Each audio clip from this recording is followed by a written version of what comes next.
shakedown, go get 'em. The way he break down your team, it's like you stiff as a board and got no rhythm. Your shots got no lift in it. Get blocked like an Olympic flip. Cross you out your socks on some ninja shit.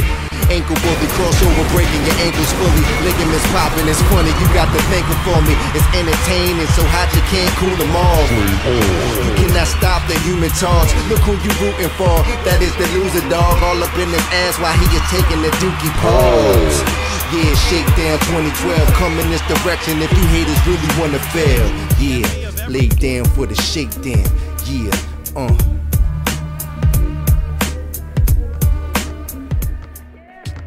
So what up, 2K fans? Just another typical day at the park. And look at this, look how many people are begging to get on the Got Next. I've got a whole new format for how I'm doing my 2K videos. I want to give some tips and some strategies and maybe even some, some ideas for 2K on how they can improve on the park. And if you guys support some of the ideas that I have, maybe you guys can help me put some comments in the comments section, and maybe we can make this game or this multiplayer experience a lot better for NBA 2K15. But starting with my first tip, you have to show love to your big. Show love to the big man. So many games that we lost simply because we didn't have a big. And as you can see, huge shout out to Rare Spark. He actually has a YouTube channel. He does really well. He even streams or live streams from time to time, as far as I know. And he's on the court with us. We gamed with him one time. We had such a good time. I had such a good time gaming with him. Because my crew, we don't really have a big man. We didn't have a solid big man on a regular basis at first. Until I made it, a priority for our team. As I kept saying, guys, we're not getting any rebounds. When you're a team full of point guards and shooting guards, it just gets old fast when you start seeing the other team out-rebound you and get blocked shots, and it just becomes a huge pain in the ass, especially those offensive rebounds.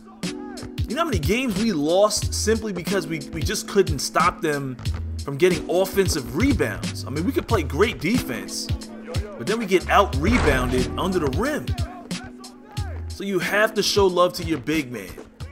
I know 2K likes to allow you to make a small forward who's 6'10" and he can dunk and rebound and even shoot threes. I know that's kind of cheesy, but I'm talking about a true center or maybe even a true power forward. Somebody who has, the right signature skills to snatch down those rebounds, the, tenacious rebounder and scrapper, those kind of things. You have to show love to the big. Also, 9 times out of 10, since there's no size order when you're in the Got Next position, most people aren't able to line up properly. A lot of times your big man is matched up against someone who's a lot smaller than him, so you easily have yourself a mismatch. And you can exploit that a lot. Right under the rim, you always have a big man waiting under the rim. Rare Spark right now is just under the rim, but he's on a team full of shooters and point guards and shooting guards, so this might not be the best example for gameplay, but the majority of the time, we see him getting a lot of blocks, disrupting shots, getting rebounds, and even if he's not having the best game, it's still very beneficial to us. Look at this. I bounced it off the rim. This was on purpose. A swift assist off the rim. Nah, that was not on purpose at all. Shout out to everybody that I've balled with over the last couple of weeks. You guys have been coming through so often at this point that I'm starting to recognize, and I see names and familiar faces all the time. The park is just becoming so much fun now. It's a very addicting mode. You always want to try out your skills against other human players. Regardless of how well you play in my career mode, there's something special about playing against real players. Look at that nice step back by Biz. Shout out to my teammates Styles, Biz, Rare Spark, and Icicle Fire 1. And Icicle, I don't know if you're watching this video, just know we were making fun of your name. When we first read it, we were like, Icicle Fire? What kind of oxymoron name is that? Anyhow, we take losses on the park just like everyone else. but I totally understand why we lose. A lot of times we're being out-rebounded or we're not playing smarter offense. Sometimes we put ourselves in a hole. And a lot of times the teams that we're playing against, they're either just playing better defense than us, or they're moving the ball around enough to where they're hitting some wide open jump shots.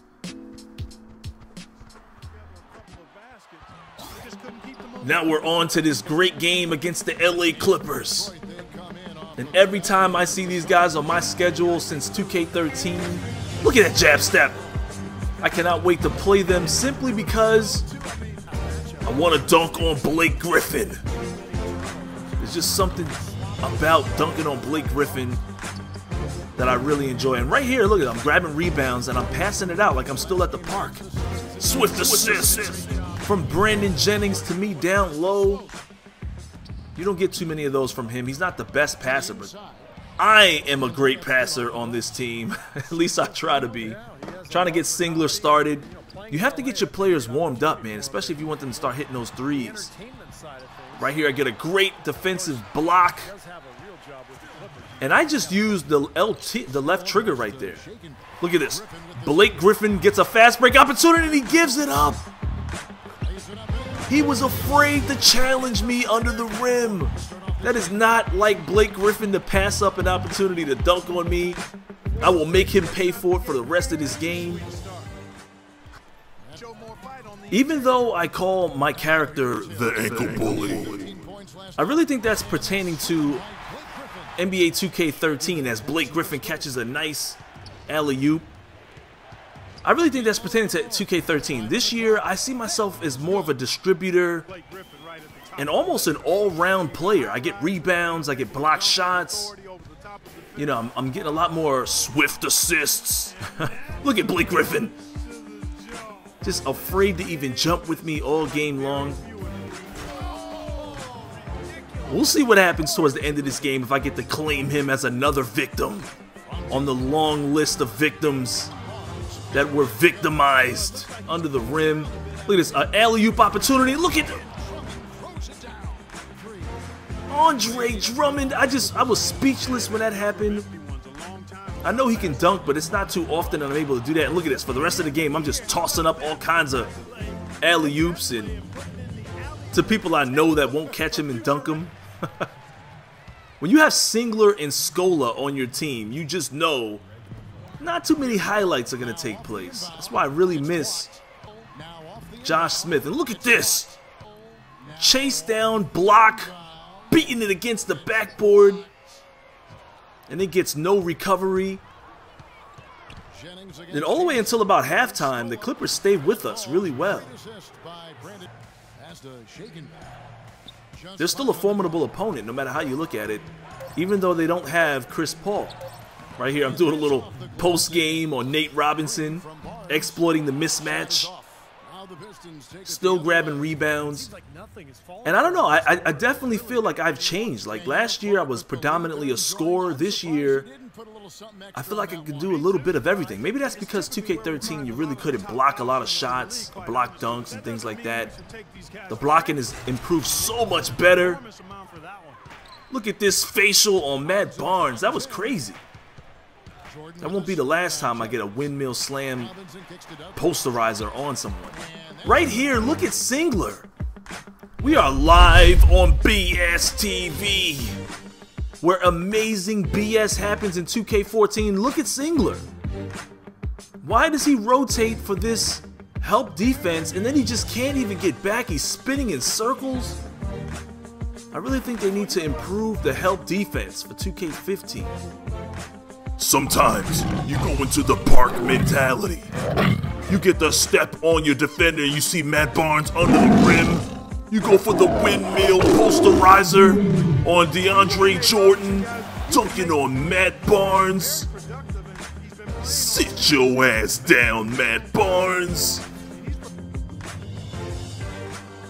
You can't jump with the ankle bully. Victimizing the LA Clippers. Really enjoying myself in this game. Chris Paul out of this game, man. It is making it really easy for us to cause problems for their offense. Blake Griffin is getting a face full. And that won't be the last time. Look at this. I'm throwing up an alley-oop to Singler. We're just having a good time right now. Up by 15 points, sitting on 28 points, 8 assists, 8 boards. And we're still rocking and rolling. Giving him the crossover, the fadeaway, and I get the bucket. Up by 12 points, give him the double crossover. I go right to the rim. Dunking on them. I see Scola there, and I'm just like, no, we'll get it out to Brandon Jennings for the swift assist. Go up by 15 points. I see Luis Scola going to the rim. I say, no, let's kick out to Brandon Jennings, and look at that swift assist from Brandon Jennings. We have to see this again. He does a no-look, over-the-shoulder pass down to Scola. Even Scola was shocked. We don't see that happening for Brandon too often. Look at this. I get a great steal for a fast break. I'm not going to clown on him. We're just going to finish it strong at the rim. 36 points, 10 assists, 11 rebounds. A no-look, swift assist. Flashy pass. Sometimes you go into the park mentality. You know that you haven't done too many flashy passes. So you want to surprise your subscribers and show them that you still got the skills. Look at that. Behind the back, over the shoulder. Just punishing the defense. Like I was almost triple teamed right here. No look. Right down. This was just a beautiful play. You won't see that too often from me. I don't really do too many flashy passes. I get the assist of the game. Andre Drummond for the reverse alley-oop dunk. I pass the ball a lot, but I don't do too many flashy passes only because my pass rating is an 80. And look at this, Blake Griffin! I finally victimized Blake Griffin in this game. Don't jump with the ankle bully. You get posterized. Blake Griffin is on my wall of shame. You just don't try to jump with me on any given moment. Look at this. I get the spin move from 2K13 to work in 2K14. Dunking on them. It's just one of those games, man. One of those games that you're just having so much fun. I've got the triple-double in the bag. 48 points, 13 assists, 12 rebounds, a minute left. Down low to Scola for the swift assist. And we're now up by 16 points with under 40 seconds left in the game. And look at this, I'm still dunking on him. And I remember in this game, I was trying to hold turbo. Trying to tire myself out and see if they would just sub me out of the game, and they just wouldn't. When you're blowing a team out, I've got 52 points, 14 assists, and 12 boards. We're gonna end this game properly, show some respect to the LA Clippers. They did not have Chris Paul. No need to embarrass them any more than we already did. And we're back to the park. I've got a lot of ideas for the park. I'm gonna try to cover them quickly. They need to change the Got Next. In fact, I think they almost should just remove the Got Next feature altogether. I think everyone hates to wait, especially us gamers that come in late at night or from a long day at work, and then the game stalls and, you know, lags you out of the server after you've been waiting for 30 minutes just to play the game. There's so many new games coming out that this is going to be a problem moving forward. You want your gamers to keep gaming on your game. Otherwise, we're just going to put something else in. So 2K devs, please get rid of the Got Next. Bring back the locker room. We need a better scoreboard. You can't even see the score half the time. Put it at the bottom right or the bottom left of the screen. No one wants to see that score way over there in the corner. You have to pause the game. It's just a very bad angle to look at. Get rid of that. Get a better scoreboard. Give us all of the available cameras in MyCareer mode for the park. There's no reason why we shouldn't have all of the cameras available. We also need a squad up feature, so this way I can game with my friends and play with my crew. In fact, it'll be just as easy to just bring back crew as another mode in the game. Give us more 5v5 courts. This 2v2 crap in a 3v3 arcade mode basketball is just really silly. I mean, just 2 tops. I mean, I would much rather have more 5v5 than, you know, allow people to play. There's too much of this standing around. You gave people the option to troll people instead of playing the game. We need more parks. 2K10 and 2K11 had several parks. Give us some private parks like 2K13. Customizable parks would be great. Customizable arenas. And give us some DLC. New gyms, new parks, night parks, beach parks. I would like to see team group celebrations. I don't know. Let me see your thoughts in the comments. And as always, it's your boy Shake. I'll holla at you dudes later.